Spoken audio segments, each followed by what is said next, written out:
keep your friends close and the friends that took a hit for your administration even closer. President Obama is circling the wagons and moving two allies up the ranks. The embattled ambassador to the United Nations, Susan Rice, moves to the White House as National Security Advisor, and former National Security Council aide Samantha Power will take her place at the UN if the Senate approves of the pick. Let's bring in our political panel to talk about it. Former White House Deputy Press Secretary Bill Burton, Vice President of Foreign and Defense Policy at the American Enterprise Institute, Danny Pletka, and Jeffrey Goldberg from The Atlantic. Jeffrey, the 1994 Rwandan genocide turned Rice, she says, into an impassioned activist. And yet you say in a recent column, or today's column, that people who want intervention in Syria should not expect that from her. Yeah, I don't expect it at all. I think she doesn't see this as Rwanda, and moreover, the president doesn't see it as Rwanda, and that's what counts here the most. One of the things that they're extremely worried about, and I think Susan Rice shares this fear, is that intervention in Syria could lead to something that's even worse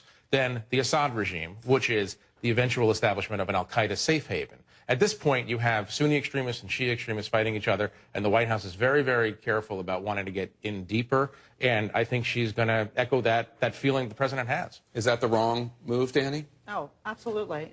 First of all, an al-Qaeda safe haven, if we don't do anything, it's going to become an al-Qaeda safe haven.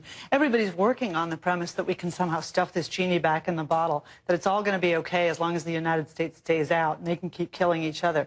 Upwards of 120,000 people have died. You don't want to say this is like a genocide? I'm not sure what is a genocide if this isn't one. And the idea that we're going to have some peaceful outcome as long as we keep our fingers out of this pie is ridiculous. Bill, you're a friend of Dr. Susan Rice and an ally of hers as well, political ally of hers as well. She talks a lot, as does Samantha Power, about learning lessons from past genocides that the United States sat back and let happen. Obviously, she was very affected when Rice was at the National Security Council during the Clinton years, and she regrets that.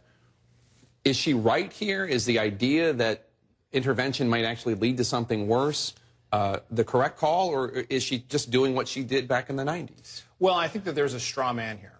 I don't think that anyone is saying that everything is going to turn out just fine if nobody does anything. I think any outcome is probably going to be pretty messy. The question is whether or not the United States should be in the position of arming the rebels, some of which are very dangerous elements of that region. So I think that when Ambassador Rice talks about taking prudent steps and making sure that we're doing everything that we can to protect American interests and not inflaming the situation in a way that is not helpful, I think that, yes, that is probably the most prudent thing to do. If you look at what happened in Libya and the way that we were able to build a coalition and work with that coalition and force Gaddafi out, that worked. And yes, it took a long time, and yes, it was a long, brutal regime. But at the end of the day, there were no American boots on the ground, and we weren't putting arms in the hands of people who shouldn't have them. You know, the other issue here is that it doesn't really matter what they think. Their hand might be forced. At some point, Syria, the government is going to miscalculate. They're already testing the use of chemical weapons to, among other things, test the West's tolerance for the use of chemical weapons. If they have a large-scale use of chemical weapons, that might force the president's hand. If Israel gets dragged in, if Syrian missiles start landing in Israel, the U.S. is going to get dragged in. If Jordan becomes further destabilized, Jordan, a key American ally that's absorbing now 500,000 Syrian refugees, we're going to get deeper in whether or not they want to. So they're predisposed to staying out, but events are pulling us closer. Danny? But if the standards are the ones that Bill brought up about Libya, then we were brought in because the president said he wasn't going to sit by and see the Libyan people mowed down from the air by Gaddafi's forces. Okay, where's that standard for Syria? If we built a coalition on Libya, which we didn't, but we followed on one, where is that coalition on Syria? So much has already happened. Chemical weapons have already been used. We've crossed the president's own articulated red line About here. the use of chemical weapons. About the use of chemical weapons. How much more does he need to test? Does he need to kill 10,000 people with chemical weapons, or is 500 okay, but 10,000 not okay? And how does the rest of the world see this when the President of the United States says something so clearly? Here's my red line. This is a game changer. And then it happens, and he does nothing. Forget about Syria. What do the Iranians think? Bill, I'll let you have the last word here. Well, the question is, how many arms is it okay to put in the hands of dangerous extremists?